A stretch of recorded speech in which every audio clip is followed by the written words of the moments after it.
കേരളോത്സവം cricket ടൂർണമെന്റിനെത്തി ഗംഭീര sixer അടിച്ച ഒരു പഞ്ചായത്ത് പ്രസിഡന്റ് കൈയടിക്കുകയാണ് ഇപ്പോൾ social media. Kannur Chokli panchayat president Ramya ടീച്ചറാണ് ഇപ്പോഴത്തെ വൈറൽ താരം. മന്ത്രി എം പി രാജേഷ് ഉൾപ്പെടെ നിരവധി ആളുകൾ രമ്യ ടീച്ചറുടെ സിക്സറിന്റെ കാര്യം പങ്കുവച്ചു. എന്തായാലും രമ്യ ടീച്ചറുടെ സിക്സിന് സോഷ്യൽ മീഡിയയിൽ മണിക്കൂറുകൾക്കകം തന്നെ വൻ ആരാധകരും കയ്യടിയുമാണ് ലഭിച്ചിരിക്കുന്നത്. രമ്യ ടീച്ചറിനെ നമ്മോടൊപ്പം ചേരുകയാണ്.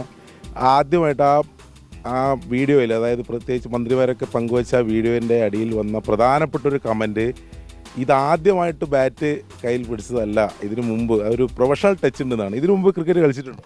ക്രിക്കറ്റ് കുട്ടിക്കാലത്ത് കളിച്ചിട്ടുണ്ട്, നാട്ടിലെ കുട്ടികളുമായിട്ട് ബന്ധപ്പെട്ടിട്ടുള്ള സമയത്ത് കളിച്ചിട്ടുണ്ട്. അല്ലാതെ PRNSS പഠിക്കുന്ന സമയത്ത് സോഫ്റ്റ് ബോൾ പ്ലെയർ ആയിരുന്നു, സ്റ്റേറ്റ് പ്ലെയർ ആയിരുന്നു. അതെ, സോഫ്റ്റ് ബോൾ ക്രിക്കറ്റ്. അതെ അതെ. അപ്പം പറഞ്ഞത് ശരിയാണ്, കമന്റുകളൊക്കെ ശരിയാണ്. ശരിയാണ്. അപ്പോൾ എന്താ ഈ കേരളോത്സവത്തിന്റെ ഭാഗമായിട്ട് ഉദ്ഘാടനം ചെയ്യുന്നതിന്റെ ഭാഗമായിട്ട്? കേരളോത്സവത്തിൻ്റെ ഭാഗമായി നമ്മൾ സാധാരണ പ്രസംഗം നടത്തി പോകുന്നതിന് അപ്പുറത്തേക്ക് നമുക്ക് ഒരു ഏത് കളിയാണോ ഉദ്ഘാടനം ചെയ്യേണ്ടത് ആ കളി ഒന്ന് പ്ലേ ചെയ്തിട്ടാണ് സാധാരണ. എല്ലാ വർഷവും അങ്ങനെ ചെയ്യാറുണ്ട്. ഈ വർഷം ക്ലിക്കായി. വീഡിയോ ഇത്തരത്തിൽ ശ്രദ്ധിക്കപ്പെട്ടതിന് ശേഷം എന്താണ് ആൾക്കാർക്ക് പറയുന്നത്? ആൾക്കാർക്കൊക്കെ ഭയങ്കര സന്തോഷമായി.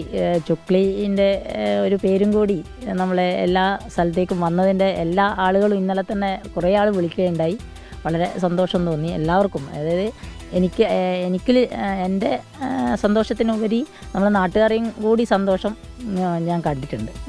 ഈ ഇന്നലെ ക്രിക്കറ്റ് മത്സരം നടന്നു, അപ്പോൾ അവിടെ ഉണ്ടായിരുന്ന ഈ യുവാക്കളൊക്കെ എന്താണ് പറയുന്നത്? യുവാക്കൾക്കൊക്കെ ഭയങ്കര ഹരായി. എൻ്റെ ടീം കളിക്കുമോ എന്ന് ചോദിക്കണ്ടായി അപ്പോൾ സമയത്ത്. മുമ്പ് സോഫ്റ്റ് ബോൾ ക്രിക്കറ്റ് കളിച്ചു പറയുന്നു, അതിന് ശേഷം ഇപ്പോൾ ഒരു വലിയ ഇടവേളയ്ക്ക് ശേഷമാണോ കളിക്കുന്നത്? അത് ഒരു ഇടവേള കുറേ ഉണ്ട്. അതായത് ഡിഗ്രിക്ക് പഠിക്കുന്ന സമയത്താണ്, പിന്നെ B.Ed ചെയ്തു, അതിന് ശേഷം സ്കൂളിൽ വർക്ക് ചെയ്തു, പിന്നെയാണ് ഇങ്ങോട്ടേക്ക് ജനപ്രതിയായിട്ട് വന്നിട്ടുള്ളത്. എന്തായാലും ഒരു ഉദ്ഘാടനത്തിൽ ഒരു സിക്സ് അടിച്ചത് വൈറലായി. സന്തോഷം. വളരെ. എന്തായാലും രമ്യ ടീച്ചർ സന്തോഷത്തിലാണ്. സിക്സർ എന്തായാലും വൈറലാണ്.